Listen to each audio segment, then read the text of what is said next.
Este título hoy, versículos 9 al 13, si tomas notas, si haces apuntes, el título de nuestro mensaje hoy es La obediencia y firmeza de Jesús. La obediencia y firmeza de Jesús. La semana pasada comenzamos a ver este evangelio de Marcos y aparte de ver unos versículos, vimos quién lo escribió y nos dimos cuenta que le escribió Juan Marcos. También vimos cuándo lo escribió. Y para no pelearnos dijimos que lo escribió entre el 45 al 69 DC, pero antes del 70, porque el 70 fue cuando el templo fue destruido. También nos dimos cuenta dónde lo escribió. Marcos está escribiendo de Roma, pero también vimos el por qué lo escribió. Marcos escribió este evangelio porque se encontraba en una región y cultura que desconocía a Jesús, Roma, lo que es hoy en día Italia. Eran personas religiosas en que tenían una creencia politeísta. Politeísta significa que tenían múltiples dioses. Entonces los romanos tenían eso de que había múltiples dioses. Entonces de cierta forma podrías decir que eran religiosos. No solo politeístas, sino que adoptaron también el animismo. A lo mejor has escuchado o has leído del animismo. El animismo, en una definición muy simple, es la atribución de una alma o un espíritu a plantas, objetos inanimados y fenómenos naturales. Entonces, para el romano, todo era espiritual o a todo le podías atribuir divinidad. Todo era un Dios. A todo le podías extraer características y atributos celestiales y divinos. Pues Marcos, sabiendo eso, observando eso a su alrededor en lo que está ahí en Roma, inspirado por el Espíritu Santo, escribe su evangelio para enseñarnos y enseñarles a ellos las características, los atributos, las decisiones y las cualidades de Jesús. Siendo que esa era su audiencia, le atribuye naturaleza divina a todo en cuanto a Jesús. Nos muestra la divinidad de Jesús. En nuestro texto hoy se nos presenta Jesús por primera vez. Hasta este momento hemos visto que varios han testificado de Él. La semana pasada vimos que Marcos en versículo 1 testifica de uno que viene, Jesucristo. Los profetas en versículo 2 y 3 hablaban de Él. Viene uno que le va a enderezar el camino. Y luego igual Juan el Bautista en versículos 7 y 8, él igual testifica de aquel que no merece ni encorvarse para desatarle la correa de sus sandalias. Y luego hoy Dios va a testificar de Él en versículos 10 y 11. Pues siendo que este es un evangelio, recuerdan la otra cosa que les comenté, es que es un evangelio de acción, o sea, va de escena a escena. Marcos no desperdicia ningún momento para inmediatamente mostrarnos a Jesús. Mientras otros evangelios empiezan con una genealogía, otros con su nacimiento, con todo lo que sucedió allí, Marcos no. Aquí inmediatamente nos presenta a Jesús y hoy vamos a ver dos cosas relacionadas a Él. De hecho, lo vamos a ver en dos partes. Si tomas notas, puedes ponerle ahí versículos 9 al 11, va a ser su obediencia. Y vamos a ver la obediencia de Jesús, esa característica de Jesús. ¿Quién es Él? ¿Cómo se comportó Él? Y luego vamos a ver en versículos 12 y 13 su firmeza. Y vamos a ver que Jesús era un hombre firme y cómo es que Él pudo mantenerse siendo 100% Dios, 100% hombre, sin pecado, sin ser tentado, sin caer a las cosas que, dice Hebreos, tan fácilmente nos tropiezan. El pecado. Vamos a ver su firmeza. Son dos eventos que conocemos muy bien. Tú a lo mejor te cuentas como una persona que no conoce su Biblia muy bien, pero sin duda has escuchado o has leído la historia de su bautizo, cómo fue que él también se bautizó, pero también de la tentación en el desierto. Muchos, creo, todos saben de esa tentación. Y aunque son eventos ampliamente conocidos, creo que nos conviene no solo ver el evento así en sí, sino que también enfocarnos en cómo se comportó Jesús en medio de ellos. Eso es lo que le queremos extraer hoy. Entonces vean conmigo, empezamos con su obediencia en versículo 9 y dice así: aconteció en aquellos días que Jesús vino de Nazaret, de Galilea, y fue bautizado por Juan en el Jordán. Empieza aquí Marcos diciendo, aconteció en aquellos días. ¿Cuántos días? No sabemos. ¿Cuáles días? Eso sí sabemos, en los días durante ese tiempo que Juan el Bautista bautizaba en el río Jordán. Entonces esa es la escena, ese es el tiempo, durante esos días, en aquellos días. Y luego aquí tenemos por primera vez a Jesús en persona. Nota algunas cosas de él. Dice que viene ¿de dónde? De Nazaret de Galilea. Esa es la área al norte de Jerusalén. Nazaret, un lugar desconocido, un lugar, fíjate, que no es mencionado en el Antiguo Testamento. No vas a encontrar el Nazaret mencionado en el Antiguo Testamento. Nazaret fue el lugar en el cual se crió Jesús. Allí es donde él se crió. Según Lucas 3:23, Jesús tenía aproximadamente 30 años cuando comenzó su ministerio. Entonces, aunque no nos lo dice aquí, cuando tomamos, ¿te acuerdas el cuadro de los 4 evangelios? Cada uno diciéndonos algunas cosas similares, otras nos dan otros detalles. De Juan o de Lucas le extraemos la edad de Jesús. Entonces aquí aproximadamente tiene unos 40 años y 30 años, discúlpame, y en esos 30 años él ha vivido en seclusión, se puede decir. Ha vivido en una ciudad sin importancia. Ha aprendido el arte de carpintería. Su papá era carpintero, lo sabemos. Y creemos y sabemos porque su padre ya no es mencionado, es creído y es entendido, acordado que él murió dentro de ese tiempo, y por lo tanto Jesús, siendo el más grande de mínimo, fíjate, 4 hermanos y algunas hermanas.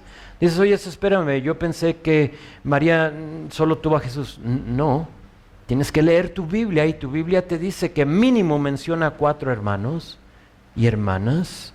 Pero él, siendo el más grande, tomó el papel del hombre de la casa. Y así creció, con sus manos astilladas, con sus manos con callos, trabajó.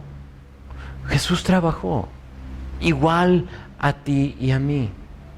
Ahora, por si dices tú, yo soy del pueblo más insignificante, hago el trabajo más insignificante y soy de la familia más insignificante, aquí Jesús se identifica contigo. Jesús no se crió en un palacio. Jesús no fue servido de mano y pie. Jesús, aunque rey, sabemos, se crió humildemente. ¿Para qué?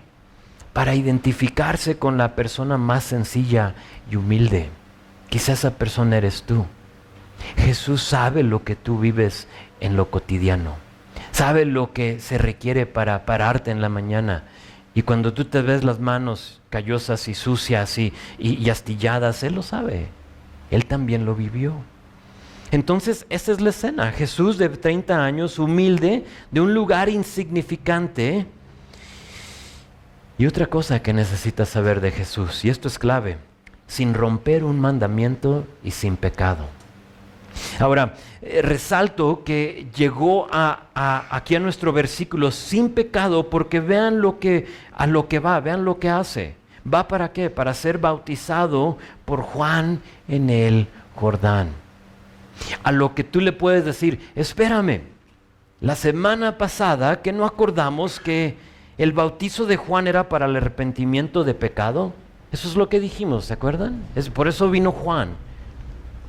Y dices tú, pero espérame, acaba de decir que Jesús sin pecado, pero aquí se bautizó en el bautismo de Juan el Bautista, que era ¿para qué? Para el arrepentimiento de pecado. Entonces, ¿qué está pasando?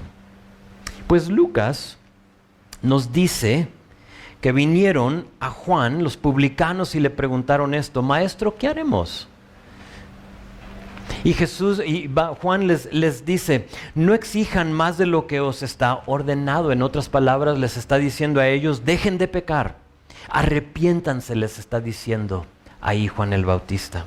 Y luego, después de ellos, durante este tiempo de bautizar a gente en el Jordán, llegan algunos otros a Juan, unos soldados, dice ahí la palabra, y le preguntaron: ¿y nosotros qué haremos? ¿Nosotros qué hacemos? O sea, vemos lo que está sucediendo, ¿qué hacemos nosotros? Y Juan los ve y les dice: no extorsionen a nadie ni hagan denuncias falsas, más bien confórmense con lo que les pagan. Juan, su ministerio de bautizar para el arrepentimiento de los pecados, luchaba para que la gente hiciera frutos dignos de arrepentimiento. A lo mejor tú conoces esa frase. Que hagan frutos dignos de arrepentimiento. Pero entonces, si Jesús no pecó, ¿por qué se está bautizando? Es una pregunta válida. Es una pregunta válida, y la respuesta es que Jesús se está bautizando por dos razones. Te las doy. La primera, para identificarse con la humanidad pecaminosa, y la segunda, para ser obediente. Marcos no lo registra, pero cuando viene Jesús a bautizarse, Juan le dice esto, o sea, viene Jesús y ahora Juan sabe quién es. Y viene y le dice: bautízame. Y Juan le dice esto: yo necesito ser bautizado por ti, y tú vienes a mí. Juan reconocía que Jesús no necesitaba ser bautizado. Jesús se bautizó para identificarse con nosotros. ¿Por qué? Porque Jesús nunca nos va a pedir que hagamos algo que Él mismo no estaba dispuesto a hacer. Y Él dijo: si ustedes se van a bautizar, yo me bautizo también. Yo me identifico con ustedes. Mateo 3:15 registra que Jesús le dice a Juan: así debe hacerse. Cuando Él le dice: yo necesito ser bautizado por ti, Jesús le dice esto, le dice: así debe hacerse, porque tenemos que cumplir con todo lo que Dios exige. En otras palabras, no lo requiero. Sé que no es necesario, sé que realmente yo te debo de estar bautizando a ti, pero lo hago, fíjate, clave, en obediencia a Dios. Tenemos que cumplir todo lo que Dios exige. Tenemos que entender que habrá momentos en nuestra vida en lo que se nos pedirá que hagamos cosas que no son necesarias. Se nos pedirá que cumplamos con requisitos que nosotros consideramos innecesarios. Y Jesús bien pudo haber dicho: no es necesario que yo lo haga. Pero porque el Padre lo había dicho, Él dice: es necesario que cumplamos con lo que Dios exige. Tal vez para nosotros va a ser un procedimiento en el trabajo. Una cosa que tú digas: es que no es necesario. Lo estás haciendo al revés. No estoy hablando de algo ilegal, estoy hablando de un procedimiento. Y tú dices: es que como yo lo quiero hacer es mejor, pero en el trabajo te dicen que tú lo hagas y tú lo ves innecesario. O quizás pueda ser una instrucción de uno de nuestros padres. Y dices tú: no lo quiero hacer. No es necesario que yo haga esa cosa. La pregunta es esta: ¿qué haces? ¿Qué decisión tomas? ¿Obedeces o simplemente te aferras a lo que tú sabes? Jesús aquí nos está mostrando un poquito de su carácter. Era una persona obediente. Jesús sabía que esto no era necesario para Él, pero se somete a la voluntad del Padre. Eso no era necesario para Jesús, pero en obediencia lo hizo. Y fíjense lo que pasa, porque con obediencia siempre viene algo con ello. Fíjense en verso 10. Y luego, cuando subía del agua, entonces se somete. Cuando subía del agua, vio abrirse los cielos y al Espíritu como paloma que descendía sobre él. Dice y luego o inmediatamente. Aquí vemos el cambio de escena y dice, se abrieron los cielos y el Espíritu descendió sobre de él. La palabra que Marcos usa para describir lo que sucedió en los cielos es abrir. Dice que se abrieron los cielos. Pero el idioma griego nos da como una definición un poquito más amplia. Te la leo, dice esto: para abrir o que se abrieron los cielos en el griego es dividir por desgarrar. Entonces te lo dejo a la imaginación. ¿Cómo se vería? Que se abrió por desgarrar el cielo. Eso es lo que está pasando, esa es la escena. La otra cosa que sucede, se bautiza, se ve que se abre el cielo, pero vean lo que sucede, viene que el Espíritu sobre Jesús. Esa palabra sobre es epi. Es diferente al Espíritu estar contigo, es diferente al Espíritu estar en ti. Es la misma palabra que Jesús usó cuando les dice a los discípulos en Hechos capítulo 1, versículo 8, te lo leo de versículo 5. Dice esto Jesús: Juan ciertamente bautizó con agua, mas vosotros seréis bautizados con el Espíritu Santo dentro de no muchos días. Y luego en versículo 8 les dice: recibirán poder cuando haya venido sobre, epi, la misma palabra, sobre vosotros el Espíritu Santo, y me seréis testigos en Jerusalén, en toda Judea, en Samaria y hasta lo último de la tierra. Esto es notario porque después de esto, en Hechos capítulo 2, vemos que el Espíritu, ¿qué pasa? Viene sobre los que están ahí reunidos exactamente como había dicho Jesús. Y vemos que hay como un viento, no es un viento, dice como un viento. Y hay como fuego, no fuego, sino que como fuego. Pero pasó una tercera cosa: viento, fuego, pero a la misma vez todos empezaron a ¿qué? A hablar en lenguas. ¿Tú sabes la historia? Es Hechos capítulo 2. Eso sucedió. No lo niego. Pero aquí también tenemos que saber que se derramó el Espíritu Santo. ¿Y qué vemos de Jesús? ¿Habló en lenguas? No. No lo registra. Ninguno de los evangelios que registran este evento dicen que habló en lenguas. ¿Se estremecía o se caía, se tumbaba todo lo que a veces vemos? No. ¿Vino el Espíritu sobre él? ¿Sí o no? Según la palabra, según el griego es la misma palabra, epi, sobre. El Espíritu sobre él. Según Marcos sí, pero no hay algo hacia afuera o externo que según algunos es la evidencia del Espíritu Santo. Y lo resalto por esta razón. Porque tenemos que tener cuidado de ese tipo de enseñanza. Muchas veces nos hacen sentir inmaduros, menos espirituales y culpables porque en ese momento que según el Espíritu viene sobre de nosotros no hablamos en lenguas. Yo lo experimenté. He hablado con algunos de ustedes y dicen: es que pues nada me pasó a mí. Y te identificas más sin saberlo con Jesús que con eso.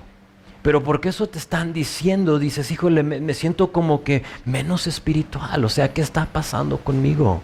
¿Por qué no estoy hablando en lenguas?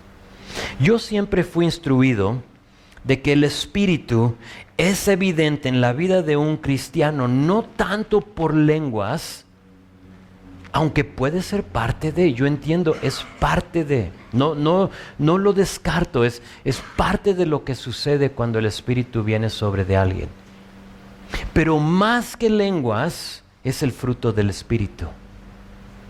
Y si tú quieres saber si el Espíritu ha sido derramado en tu vida, busca como evidencia Gálatas 5, 22 y 23.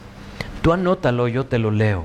Dice esto: el fruto del Espíritu es amor, gozo, paz, paciencia, benignidad, bondad, fe, mansedumbre y templanza. Esas cosas, más que lenguas, describe a un creyente lleno del Espíritu.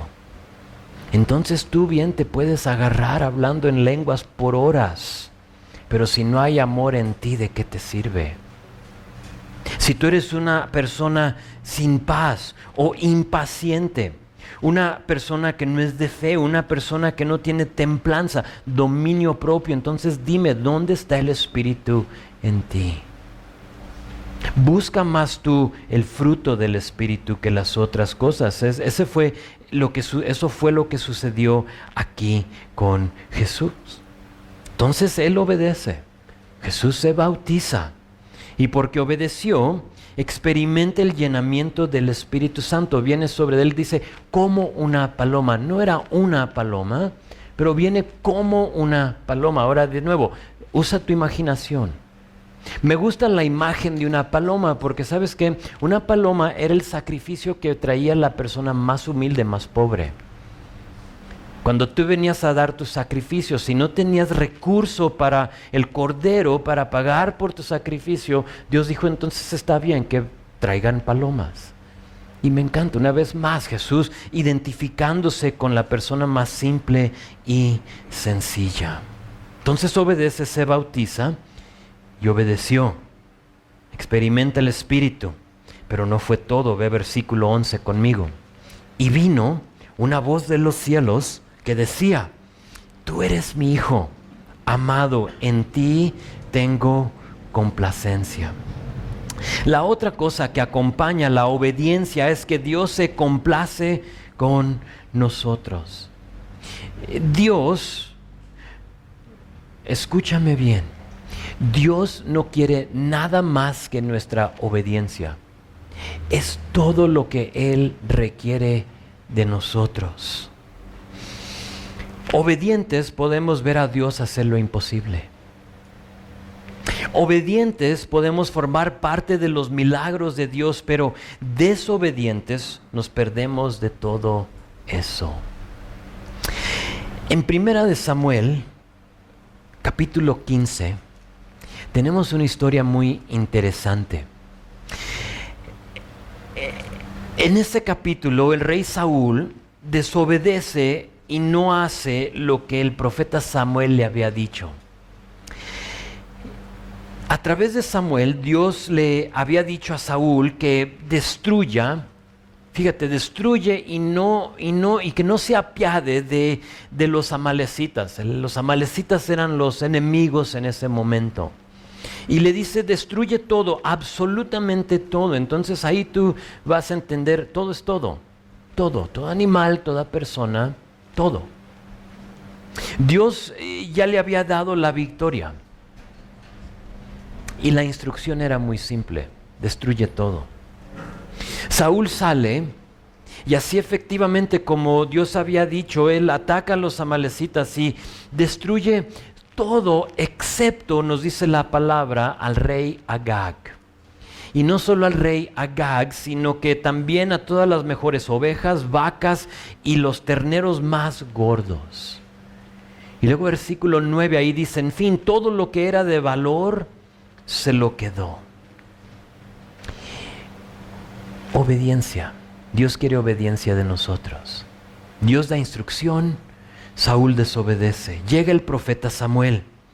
Dice la palabra que llega ahí al campamento y escucha los bramidos y los balidos del ganado y le pregunta, ¿qué oigo con mis oídos? O sea, ¿qué es eso que estoy escuchando? ¿Por qué le pregunta? Porque sabía que Dios le había dicho, destruye absolutamente todo.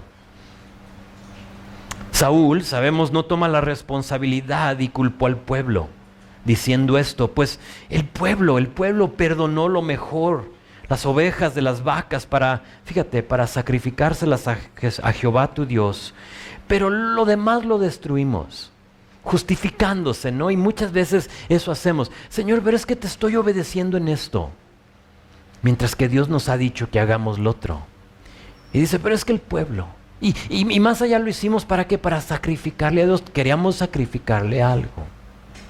Samuel lo ve y le responde con una pregunta. ¿Qué le agrada más al Señor? ¿Que se le ofrezcan holocaustos y sacrificios o que se obedezca lo que Él dice? Esa pregunta es para cada uno de nosotros hoy. sigue y le dice, el obedecer vale más que el sacrificio y el prestar atención más que la grosera de carneros. Y luego compara lo que ha hecho. Dice, la rebeldía es tan grave como la adivinación y la arrogancia como el pecado de la idolatría. Y como tú has rechazado la palabra del Señor, Él te ha rechazado como rey. Muy poco después de eso vemos que el espíritu se aparta de el rey Saúl. Dios no necesita nada más de nosotros más que nuestra obediencia. Él se encarga de lo demás. En general, nuestro problema es que pensamos que nuestro esfuerzo, nuestra idea es mejor que la de Dios y por lo tanto desobedecemos. Es que, Señor, tú no sabes todos los detalles. Y si yo obedezco lo que dice tu palabra, no sé cómo vaya a salir esto. Pero bien queremos venir a ofrecerle sacrificio. Es muy probable que lo que nos agobia hoy es por desobediencia. Es muy probable que las consecuencias que estamos sufriendo y viviendo hoy es porque en un momento desobedecimos. Que nos quede muy claro que nada, absolutamente nada tiene el poder como la obediencia. Aquí notamos esa característica en Jesús. Y sabes, obediencia será una característica en la vida de Jesús, un constante en su vida. Y después de 400 años de silencio, Dios habla una vez más y por su obediencia dice, tú eres mi hijo amado, estoy muy complacido contigo. Si tú quieres que Dios se complazca de ti, obedécele. ¿Qué es lo que te está llamando a hacer hoy? ¿Qué es lo que tú tienes que dejar para obedecerle a Él? ¿Qué es lo que tú tienes que hacer para obedecerle a Él? Prueba a Dios en eso. Hazlo, créeme, no te vas a arrepentir. La voluntad de Dios siempre es mejor que la tuya. Pues Jesús sale del agua, es llenado del Espíritu Santo. El Padre se complace de Él. Por cierto, la Santa Trinidad, ¿sí la vistes? Jesús, el Espíritu Santo como paloma y luego el Dios hablando. Una vez más el Espíritu Santo en las Escrituras. No tenemos la palabra Trinidad en la Biblia, pero la vemos a través de ella. Padre, Hijo y Espíritu Santo. Y ahora vemos el segundo atributo de Jesús. Dejamos atrás su obediencia y ahora vamos a ver su firmeza. Vean versículo 12. Y luego el Espíritu le impulsó al desierto y estuvo ahí en el desierto 40 días y era tentado por Satanás y estaba con las fieras y los ángeles le servían. No vamos a ver mucho de las fieras y de los ángeles, solo para decirles que donde dice aquí que las fieras estaban con él, es muy probable que no es como que estaba luchando, los estaba matando, sino que vemos como el último Adán, esa relación con las fieras, o sea, como Jesús, el último Adán, tenía esa relación, había esa posibilidad de que él estuviera con ellas sin que le hagan absolutamente nada. No sabemos qué quiere decir estaba con las fieras, pero eso es lo que me vino a mí a la mente. Y luego los ángeles le servían, estaban ahí para ayudarle, así como dice Hebreos que los ángeles están contigo y conmigo. A veces los entretenemos y ni sabemos qué son. Y ahí vienen los ángeles y les sirven. Pasa 40 días en el desierto. Pero nota la primera frase, y luego, es una de 40 veces que Marcos va a usar, y luego inmediatamente para decirnos que vamos de una escena a otra, inmediatamente, y luego, dice, el Espíritu le impulsó al desierto. En 2 versículos Marcos nos dice lo que Mateo y Lucas describen en más de 10. Esos son los 3 evangelios que registran este evento, y aquí es donde nos damos cuenta que Marcos así, historia tras historia. Esto pasó y seguimos con lo que sigue, pero aquí tenemos que notar que el Espíritu le impulsó al desierto. La palabra impulsó es mejor entendida por obligar a partir. Entonces el Espíritu lo está obligando a partir. No fue a fuerzas. El Espíritu no te va a jalar, no te va a forzar, no te va a amarrar del cuello y decir vente conmigo. No fue vas porque vas. No. Para describir el mismo evento, Mateo usa la palabra dirigir. El Espíritu dirigió a Jesús al desierto.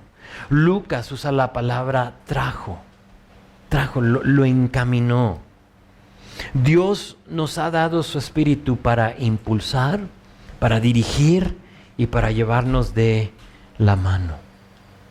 Y sabes, creo a veces buscamos que nos guíe por lo sobrenatural, por relámpagos, por truenos, por visiones, cuando Él simplemente nos quiere tomar de la mano y nos dice, ¿caminas conmigo? O sea, ¿me escuchas y me sigues? Ahora, Jesús ha sido obediente y experimenta ese impulso. Creo que va una cosa con la otra. Hay una obediencia y luego esa dirección del Espíritu Santo. Lo resalto porque a veces buscamos que nos guíe Dios cuando no le estamos obedeciendo. Y su plan para nosotros está por este camino y nosotros vamos acá. Y decimos, Señor, dirígeme, háblame, instrúyeme, Señor. Y Él dice, pero es que hijo, vas por el camino equivocado. Entonces, ¿cómo quieres que yo te dirija en tu desobediencia? Te dirijo a que tú regreses a donde yo te tengo. Pero mientras que estemos en desobediencia, creo que es muy imposible que Dios nos dirija. Les recuerdo, Jesús se había sometido al Padre y por lo tanto estaba sensible al impulso del Espíritu Santo. ¿Estás sensible tú a ese impulso del Espíritu? ¿Puedes tú decir, puedo yo decir, estoy caminando lo que yo creo es el camino, la voluntad de Dios para mi vida y por lo tanto escucho su voz? Siento cuando Dios me está impulsando. O tú estás ahorita viviendo tu vida como tú la quieras, haciendo lo que tú has dicho, rey de tu vida, y solo diciendo, acompáñame Dios en lo que yo quiero hacer. Ahora eso es clave, porque veremos que lo que va a pasar aquí, a donde lo va a llevar el Espíritu, es algo difícil, es algo pesado. Pero aquí tenemos la certeza que el Espíritu lo llevó. Y cuando tú y yo estamos obedeciendo y siendo guiados por el Espíritu, a veces, no siempre, pero a veces nos lleva a lugares áridos, difíciles y pesados. Vean a dónde lo llevó Jesús, verso 12, al desierto. Al desierto. Y dice que ahí estuvo en el desierto 40 días. Los otros evangelios nos dijo que no comió, ayunó por 40 días. Y no solo eso, sino que fue también tentado por Satanás. A lo que algunos de nosotros podemos decir, pero espérame, a mí me han dicho que yo soy hijo o hija del rey y que nada malo me pasará. ¿Has escuchado eso? Somos hijos, hijas del rey. Entonces tú nomás piénsalo, decláralo y Dios te va a bendecir. Espérame. Checa nuestra historia. Jesús obediente, sometido al Padre, lleno del Espíritu Santo, guiado por el Espíritu Santo, ¿a dónde? ¿Al desierto? ¿Pero qué no lo amas, Señor? Sí.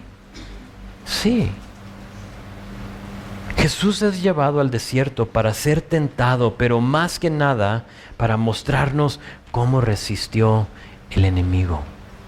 Esto es un ejemplo para nosotros. En nuestro caminar con Dios habrá tentaciones, aún siendo totalmente obediente. Ese es un hecho. Pero la pregunta es esta: ¿qué vamos a hacer? ¿Qué vamos a hacer? Sin esta historia no sabríamos qué hacer. Pero gracias a Dios que tenemos el ejemplo de Jesús.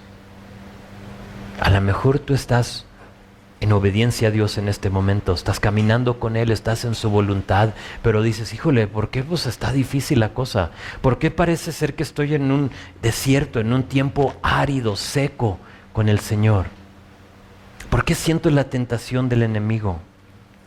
¿Qué vas a hacer? Para saber qué hacer, pon tu marcador ahí en Marcos y sígueme y encuentra Mateo capítulo 4. Porque Marcos no lo detalla, no nos dice qué sucedió, pero Mateo sí. Y allá en Mateo capítulo 4 dice versículo 1 esto, hablando de la misma historia, dice: entonces Jesús fue llevado por el Espíritu al desierto para ser tentado por el diablo. Y después de haber ayunado 40 días y 40 noches, tuvo hambre. ¿Qué nos dice eso? Estaba vulnerable, era un momento vulnerable. De debilidad. A lo que les recuerdo, Jesús se identifica aún en nuestra debilidad, aún en nuestra deficiencia, en nuestra vulnerabilidad. Tú sabes lo que quiero decir. Y vino a él el tentador en verso 3 y le dijo: si eres hijo de Dios, di que estas piedras se conviertan en pan. Él respondió y dijo: escrito está, no solo de pan vivirá el hombre, sino de toda palabra que sale de la boca de Dios.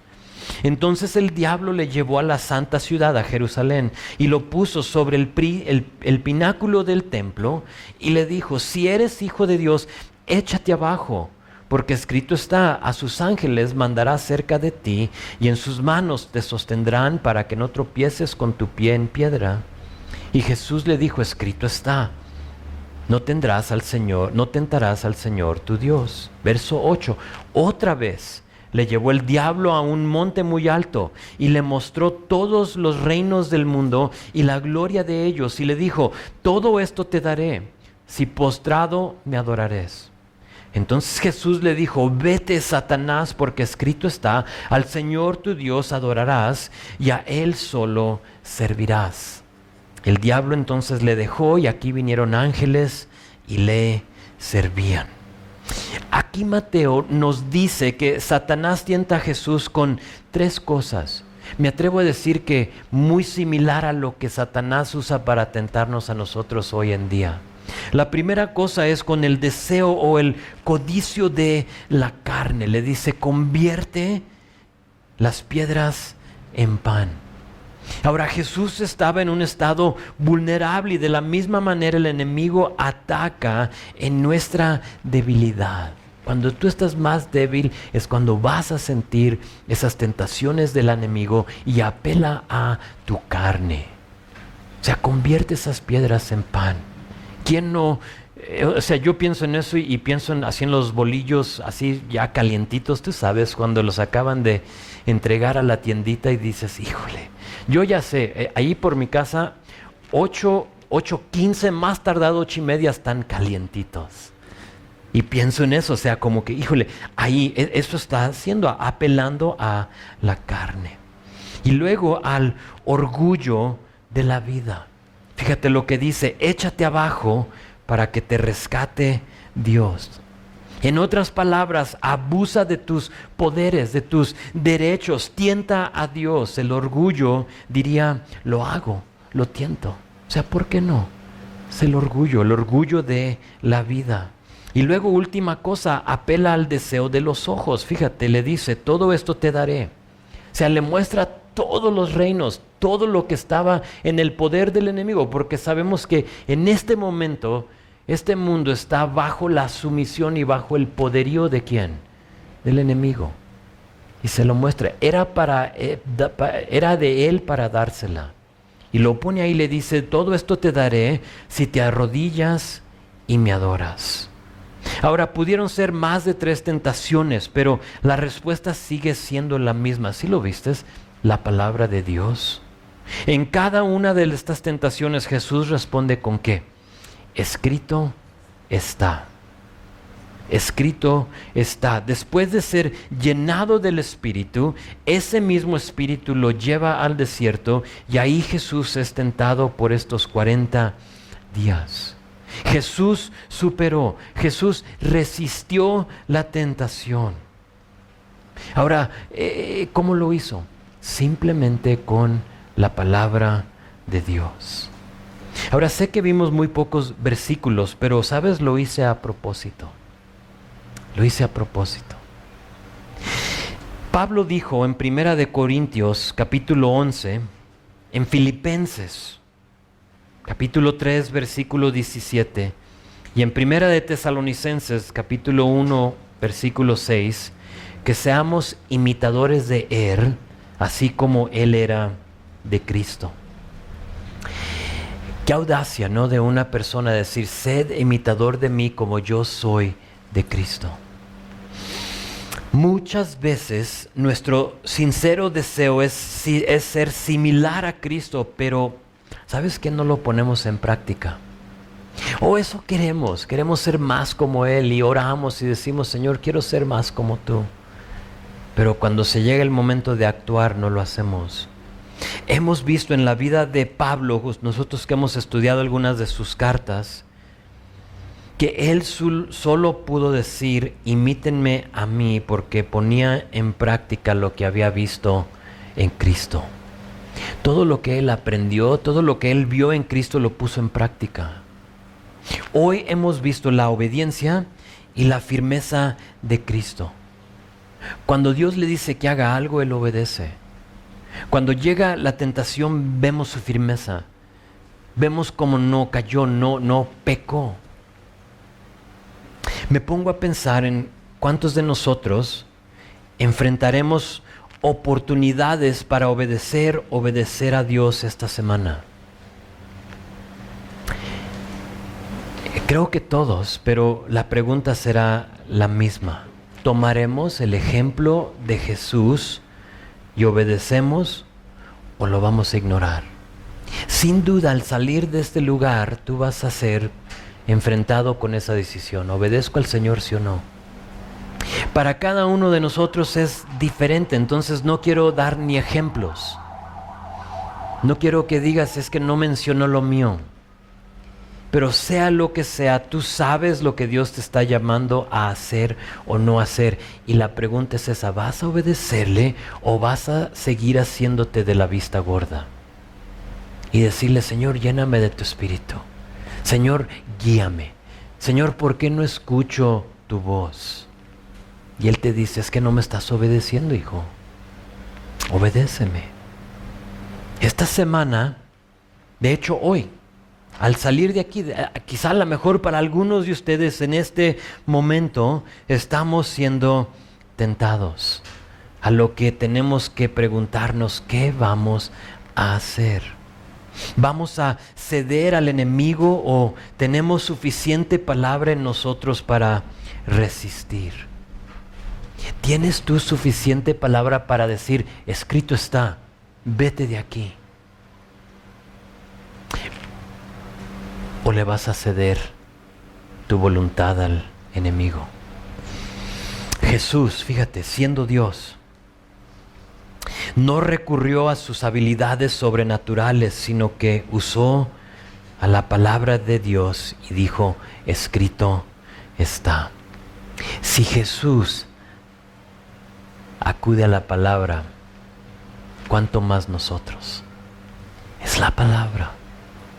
Dice 2 Corintios,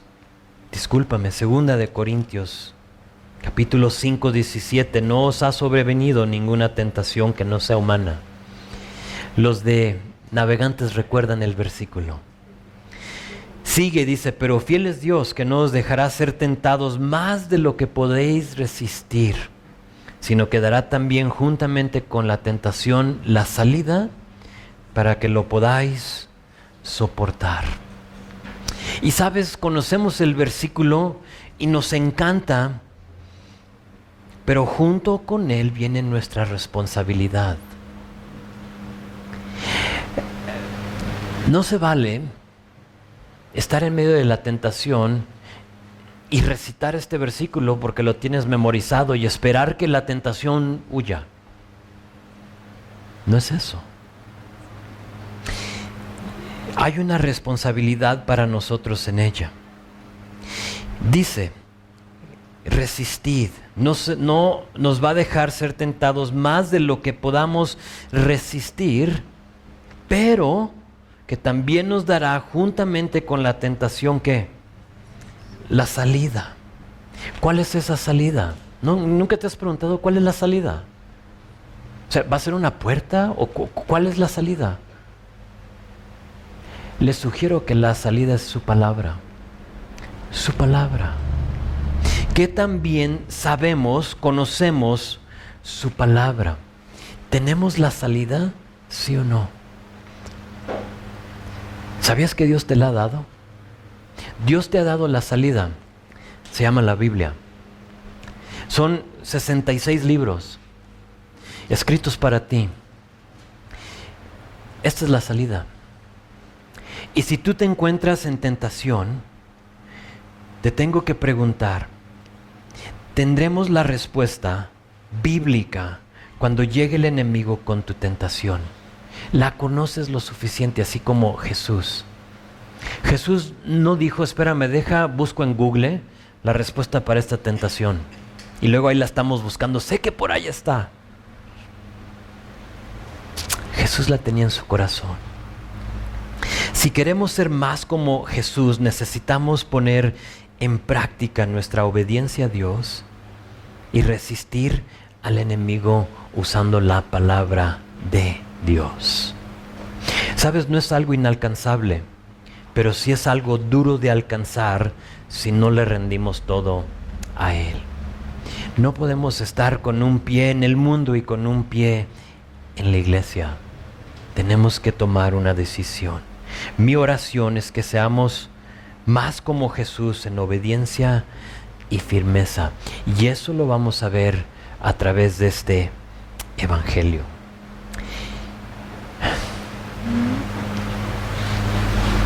¿Por qué no hacemos esto? ¿Por qué no oramos? Y quiero hacer algo diferente a otros tiempos. Quiero darte la oportunidad de rendirte una vez más al Señor. Es muy probable que dentro de nosotros haya personas sufriendo, batallando, en medio de problemas. Y esos problemas simplemente son por nuestra desobediencia. Quizá no todos, pero quizá algunos. Y si eres tú, te quiero dar la oportunidad a tomar un momento aquí en un lugar sano, donde nadie se va a reír de ti, nadie te va a estar viendo, para que tú ahí donde estés simplemente le pidas perdón a Dios y le digas, Señor, ven, ayúdame. O quizá haya una persona aquí que nunca ha puesto su fe y su confianza en Dios, entonces no tienes la cara para decirle a Dios, guíame, Señor, te quiero escuchar, dime qué hacer. Sin una relación personal con Él es imposible acercarte a Él, pero eso lo puedes solucionar así, simplemente diciéndole, Señor, perdóname.